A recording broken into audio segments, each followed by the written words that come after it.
आज की वीडियो में मैं बात करने जा रहा हूँ कि जो न्यूक्लियर वॉर होगा, जो न्यूक्लियर बॉम्ब जो है वो फटेगा, चाहे वो रशिया और जो अभी टेंशन राइज हो रहा है यूक्रेन और फिर यूएसए के बीच में, वो नाटो नेशंस और रशिया और यूएसएसआर, वो जो पूरी दुनिया एक तरीके से इन्वॉल्व होने जा रही है वर्ल्ड वॉर 3 में, उसमें अगर न्यूक्लियर बॉम्ब फटता है तो उसके क्या रिपोर्टेशन होगी, वो क्या हालात बनेंगे, वो क्या होगा कि जब बम फट जाएगा तो कहां पर कितनी ज्यादा तबाही होगी। मैं आपको एक पूरे सॉफ्टवेयर के सिमुलेशन के थ्रू आपकी स्क्रीन पे दिखाने जा रहा हूं। आप वीडियो देखते रहिए, जब इसकी बात करेंगे।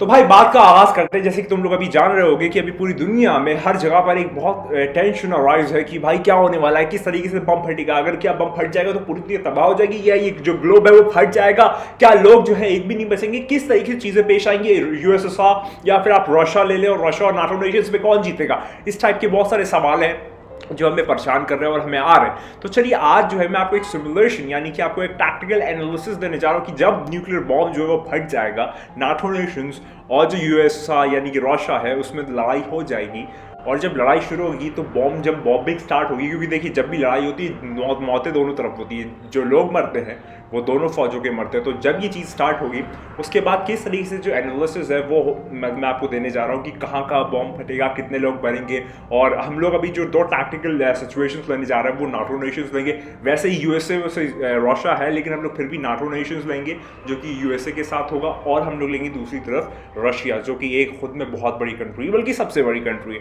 तो हम इन दोनों के बीच में लड़ाई करवाने जा रहे हैं सॉफ्टवेयर के थ्रू। सिमुलेशन आपकी स्क्रीन पे मैं देने जा रहा हूँ। तो चलिए अब आपकी स्क्रीन पे एक ये स्क्रीन आ रही होगी, तो मैं आपको यहाँ पर एक साथ साथ वॉइस ओवर में आपको बताता भी जाऊँगा कि किस तरीके से चीज़ें हो रही हैं, और हम लोग जो समझ रहे हैं उससे वो भी आपको समझाता जाऊँगा। तो चलिए आपकी स्क्रीन पे ये देखिए एक वर्ल्ड मैप आ गया है, और इस वर्ल्ड मैप के थ्रू मैं आपको अब समझाने जा रहा हूँ। तो अगर हम लोग स्टार्ट करें तो हम लोग दो नेशंस ले रहे हैं, दो कॉन्टिनेंट्स ले रहे हैं। एक रशिया लेंगे हम लोग एक तरफ, और दूसरी तरफ हम लोग लेंगे पूरा नाटो नेशंस। ये क्योंकि यही है जो वर्ल्ड वॉर 3 में भी मेनली इन्वॉल्व है as per the news, Russia versus USA में। ठीक है, तो चलिए बात का आगाज़ करते हैं। तो अब यहाँ पर ये स्टार्टिंग हो रही है। ठीक है, अब यहाँ पर ये जब स्टार्ट हो रहा है तो आप यहाँ पर देख सकते हैं कि जो टोटल पॉपुलेशन है नाटो नेशंस की वो 94 करोड़ है, और जो रशिया की है वो 14 करोड़ है। आपको इतना मैंने दे दिया। अब हम लोग देखते हैं कि जब बम फटना शुरू होगा, मैं बम के फटने को, न्यूक्लियर वॉर को 3 फेजेस में डिवाइड कर रहा हूँ। पहला न्यूक्लियर बॉम्ब का फटना, दूसरा उसके फटने के बाद क्या होना, और तीसरा उसका सटल हो कैसे होगा वो।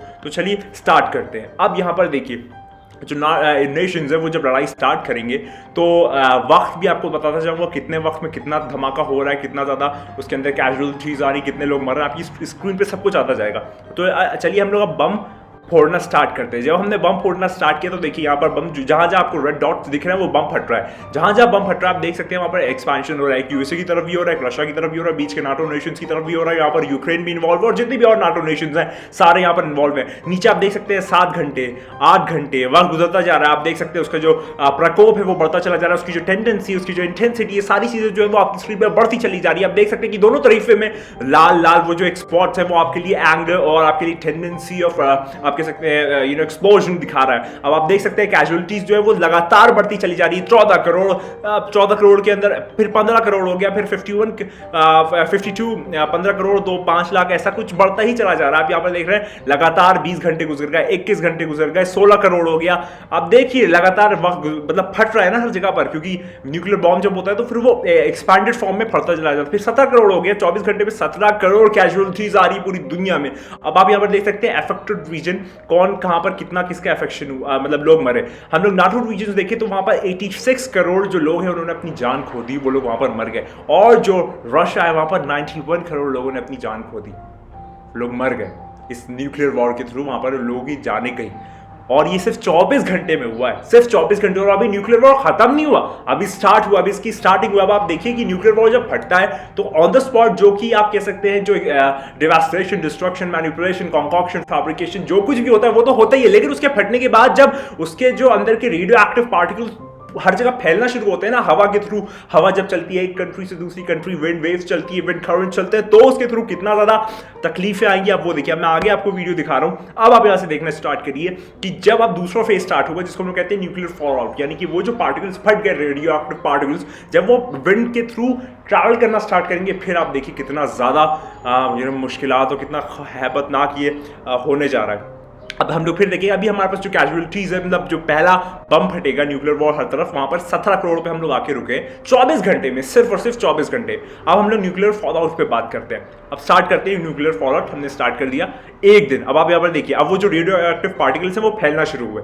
अब वो आप देख रहे हैं ना, जो लाल लाल एक बूम हो रहा है, एक एक्सपांशन हो रहा है, एक आप कह सकते हैं एक्सपेंडिचर स्टार्ट हो रहा है, वो अब आप देखिए, अब इसमें आप देख रहे हैं धीरे धीरे सारे कंट्रीज और नेशंस और जो मॉन्यूमेंट्स है, सारी चीजें कवर होती जा रही है। देखिए अब India, Pakistan, Russia, China, Africa, Brazil जो कि एकदम नीचे, ऑस्ट्रेलिया तक ये जो चीज है चलती चली जा रही है 30 दिन। और आप देखिए 30 दिन में 24 घंटे में जब वो हल्का फट गया, अब ये जो हवाओं के थ्रू फैलना स्टार्ट हुआ, आप सोच रहे हैं फैलना जो स्टार्ट हुआ वो बहुत खतरनाक है, वो बहुत ज्यादा, क्योंकि ये जो रेडियो एक्टिव पार्टिकल्स होती हैं आपकी स्किन के अंदर पेनिट्रेट कर देते हैं, इंटरजेक्ट कर देते हैं, और फिर वो बीमारियां, कैंसरस बीमारियां, आपने मतलब आप समझ लीजिए, जब हिरोशिमा और नागासाकी में सिर्फ बॉम्ब फोड़ा गया था तो आज तक वहाँ पर जो बीमार लोग हैं वो पैदा होते हैं। अगर इस तरीके से पूरी दुनिया में वर्ल्ड वॉर 3 हो गया और हर जगह न्यूक्लियर बॉम्ब फोड़ा गया, तो आप सोचिए क्या क्या होगा। तो 30 दिन में पूरी दुनिया जो है वो कवर हो गए। 18 करोड़ से ज़्यादा लोग जो है वो पूरी दुनिया में मारे गए। 18 करोड़ से ज़्यादा लोग, सोच रहे हैं आप, 18 करोड़, 20 करोड़ हो गया और बढ़ता चला जा रहा है एक महीना।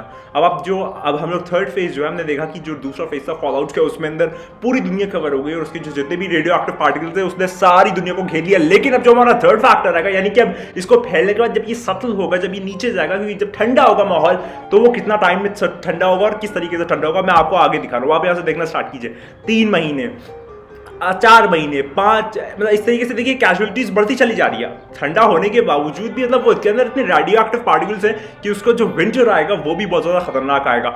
49, 51 करोड़, 54 करोड़, 54 करोड़ लोग मर जाएंगे। आप समझ रहे हैं सिर्फ 10 महीनों में किस तरीके से ये पूरा, आप देख सकते हैं मतलब कितना ज्यादा वो जो टेम्परेचर से नीचे गिर गया है विंटर के लिए, मतलब इतना ज़्यादा ठंडक पैदा हो गई है उस रेडियो एक्टिव पार्टिकल्स के थ्रू। तो ये मैंने 10 महीने की कहानी आपको सिर्फ सुना दी, 1, 2 या 3 या 5 मिनट की वीडियो में, लेकिन आप इसको फील कीजिए कितना ज़्यादा खतरनाक होने वाला है। कंक्लूजन्स के अगर हम लोग ऊपर आते हैं तो यहाँ पर आप देख सकते हैं कि जो न्यूक्लियर वॉर है वो सारी दुनिया को, जो जब फटेगा तो उसके अंदर सारे जो नेशन इंक्लूडेड हैं वो अफेक्टेड होंगे, उसके अंदर सारी दुनिया इंक्लूडेड नहीं होगी। जब वो फटेगा एग्जैक्टली है तो नाटो नेशंस और रशिया के बीच में होगा, तो वो दोनों जो है मेनली अफेक्ट होंगे। लेकिन जो अगला आने वाला फेज है, जो कि मेन फेज है उसके बाद, जो कि और ज्यादा तादाद में फैलेगा, वो है हमारा जो fall out, nuclear fall out जब आएगा ना, तो उसके अंदर सारी जो रेडियो एक्टिव पार्टिकल्स वो फैलना शुरू होंगे हवाओं के थ्रू, हवा के करंट से पूरी दुनिया में फैलेंगे। और जब वो फैलेंगे तो बहुत बुरी तरीके से डिवास्टेशन, नास्टी एक्सपेडिशन और बुराई कायम करेगी और लोग मरना शुरू हो जाएंगे। क्यों? क्योंकि वो रेडियो एक्टिव पार्टिकल जो आपकी स्किन के अंदर पेनिट्रेट कर जाएगा। अब आप यहाँ पर देख सकते हैं, अगर मैं आपको आगे दिखाऊं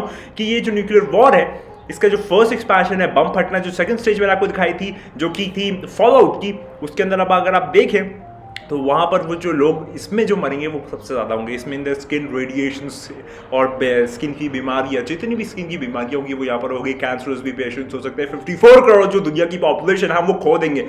आप इमेजिन करके देखिए 54 करोड़। और उसके बाद जो न्यूक्लियर विंटर आएगा उसके अंदर सारी चीज़ें जो है, उसमें एटमॉस्फेयर जो है वो ड्रॉप हो जाएगी, एटमॉस्फेयर जो है एकदम बर्स्ट हो जाएगी, इतना ज़्यादा कोल्डनेस कायम कर देगी ये रेडियो एक्टिव पार्टिकल्स। तो ये जो कंक्लूजन है ये सिर्फ 10 महीने के अंदर दिया, और ये सिर्फ जो ये सॉफ्टवेयर सिमुलेशन है, हो सकता है ये भी गलत हो, इसके अंदर कम ज़्यादा भी हो सकता है, लेकिन आप समझ सकते हैं, आप ये देख सकते हैं कि सिर्फ और सिर्फ एक सॉफ्टवेयर सिमुलेशन हमारे लिए कितनी ज़्यादा घातक रिजल्ट लेके आ रहा है, कितने ज़्यादा खतरनाक रिजल्ट लेके आ रहा है, जबकि ये जो है ये एक आर्टिफिशियली इंक्लूडेड रिजल्ट्स और एक बिग डेटा बेस्ड रिजल्ट है। लेकिन अब आप सोचिए असल में जब असली में ये न्यूक्लियर वॉर हो जाएगा, जब रशिया और यूएसए और नाटो रीजन्स जो हमारा यूक्रेन है इसके अंदर जब लड़ाई शुरू हो जाएगी, तो आप सोचिए कितना ज़्यादा प्रकोप पूरी दुनिया पे आएगा, कितना ज़्यादा उसके अंदर हमारे लिए मुसीबतें, परेशानियाँ, एक बहुत बड़ा आप कह सकते हैं बहुत बड़ा और बहुत ख़तरनाक हमारे लिए एक रीजन कायम हो जाएगा पूरी दुनिया में। बहुत मुश्किल वक्त आने वाला है। और ये जो खेल है मुझे लगता है ये 2022 में खेलेंगे लोग। तो जो न्यूक्लियर वॉर है वो इस बार फट जाएगा 2022 में, ऐसा मुझको महसूस होता है। अल्लाह बेहतर जानता है, खुदा बेहतर जानता है। मैं तो सिर्फ एक आपको एनालिसिस दे रहा था कि ऐसा हो सकता है। और आप देख सकते हैं कितने ज़्यादा खतरनाक रिजल्ट है आपकी स्क्रीन पे मैंने आपको दिखाया कि अगर जो न्यूक्लियर वॉर फटता है तो इसमें कोई भी नेशन जो है वो बचेगा नहीं, पूरी दुनिया इफेक्ट होगी। चाहे वो आप बीमारियों के फॉर्म में हो, चाहे वो डायरेक्ट मौत के फॉर्म में हो, चाहे वो डायरेक्ट एक्सप्लोजन के फॉर्म में हो, चाहे वो डायरेक्ट आपकी कोई ऐसी लाइलाज बीमारी हो जाए, या फिर आप समझें कि आपको कोविड ऐसा पैंडेमिक है जो कि बहुत ज़्यादा खतरनाक। तो ये मतलब एक आप लेके चलिए कि अगर न्यूक्लियर वॉर होता है, तो अगर आप ये सोच रहे हैं कि नहीं नहीं नहीं यूएसए और यूक्रेन में हो रहा है, या फिर यूक्रेन और नाटो नेशंस और रशिया के बीच में हो रहा है, रशिया यूएसए से इन्वॉल्व है, हम लोग आराम से बैठे अपने घर में और टीवी देखे और न्यूज़ सुने, नहीं। अगर न्यूक्लियर वॉर होता है, आप भी इफेक्ट होंगे, मैं भी इफेक्ट होऊंगा, पूरी दुनिया इफेक्ट होगी। समझ रहे हैं आप? तो इस तरीके से जो चीज़ें हैं, और मैंने प्रोडक्शंस और प्रोफेसीज एंड टाइम्स की में भी बताया कि जो दुनिया की 1/3 आबादी है वो मर जाएगी वॉर में, 1/3 आबादी जो है वो मर जाएगी बीमारियों से। अब आपको मैंने यहाँ पर सॉफ्टवेयर के थ्रू प्रूव कर दिया कि जब देखिए वॉर होगा तो उसके अंदर जितनी भी लोग मरेंगे, उसके बाद जब उसका जो आप रेडियो एक्टिव पार्टिकल्स आपकी स्किन में पेनिट्रेट कर जाएगा, तो उससे जो बीमारियां पैदा होंगी उससे 1/3 आबादी मरेगी, और सिर्फ लास्ट में 1/3 आबादी बचेगी, और जो कि स्पेसिफिकली चाइना से लेकर रशिया के बीच में होगी, यानी कि इंडो पाक रीजन में जितने भी लोग थोड़े बहुत बच जाएंगे वहीं पर बच जाएंगे। बाकी पूरी दुनिया के जो एजेस है ना, वहां पर सब तबाही होगी। तो ये मैंने आपके सामने, मैं आपके लिए कोई डराने के लिए वीडियो नहीं बनाई, आपके लिए सच्चाई के लिए बनाई कि आप लोग ये तैयार हो जाए और अपने आप को ज़हनी तौर पे तैयार कर ले कि ये चीज़ें जो है हमारे लिए आगे दरपेश है, ये चीज़ें जो है ये हमारे लिए आने वाले वक्त में हो सकती है। ये जो चीज़ें हैं ये आप चाहे ना चाहे हकीकत एक वक्त बन जाएगी, क्योंकि जो टेंशन और राइज हो रहा है, जो एंड टाइम की प्रोफेसीज है, जो प्रोडक्शंस है, जो डिवाइन किंगडम की स्टार्टिंग है, उसके पहले ये सब चीजें होना मुमकिन है। अगर ये वही वक्त है, मैं फिर कह रहा हूं, अगर ये वही वक्त है, ट्रू सेवियर लास्ट सेवियर के आने का वक्त है, चाहे उसे सशोयन का है, मसाया का है, मैथरिया का है, कल के अवतार का है, या फिर आप मेहदी अलैहिस्सलाम का है, उसका आना तभी होगा जब ये सब चीज़ें हो जाएंगी, और ये सब चीज़ें उसके आने की प्रोडक्शंस में आती हैं, प्रोफेसीज में आती हैं। मैं भी करता हूँ आपको वीडियो पसंद आएगी। अगर वीडियो पसंद आए चैनल को सब अवश्य करिए, कमेंट जरूर करिए, और बताइएगा उसको रिलेशन की स्टार्ट वीडियो चैनल पर अलग अलग वीडियोस मौजूद है। प्रोडक्शन प्रोफेसीज, वर्ल्ड वॉर 3, बाबा वांगा, नॉस्ट्राडामस, आने वाले वक्त में क्या होगा, 2022 के प्रोडक्शन, 2023 के प्रोडक्शन, इमाम मेहदी इस्लाम के ऊपर 50+ वीडियोस मौजूद है, कल के अवतार के ऊपर मौजूद है, बहुत सारे मौजूद ऐसे मौजूद है। ये जो मैंने एनालिसिस दी सारे लोगों तक जरूर पहुंचा दें। ये जो एक सिमुलेशन आपके सामने मैंने पेश की, मैं दुआ करता हूँ ये सच ना हो, लेकिन वही वाली बात है, ये सच होगा, ये सच होकर ही रहेगा, क्योंकि जब तक वो आएगा उससे पहले ये सारी चीज़ें होना ज़रूरी है, लाजमी है। आपसे इजाज़त लेता हूँ, यही दुआ कीजिए आपकी फैमिली, आपके घर वाले, आपके अहबाब, अजीज़, नदीम, जितने भी आपके अजीज़ दोस्त यार हैं, आपके फैमिली मेम्बर्स हैं, सब लोग सिक्योर रहें और बहुत ज़्यादा मुतमईन रहें। और अगर आप मोमिन हैं, और अगर आप चाहने वाले हैं, और अगर आप सच्चे हैं, तो आपको एक तरीके से खुश भी होना चाहिए, एक तरीके से भी खुश होना चाहिए, क्योंकि ये साइंस है उस आखिरी आने वाले की, ये साइंस है उसके आने की, और वो आ रहा है, वो बहुत जल्द आ रहा है, इंशाल्लाह बहुत जल्द आने वाला है। हमेशा की तरह खुदा को याद करो यार, खुदा को याद करो। खुदा हाफिज़।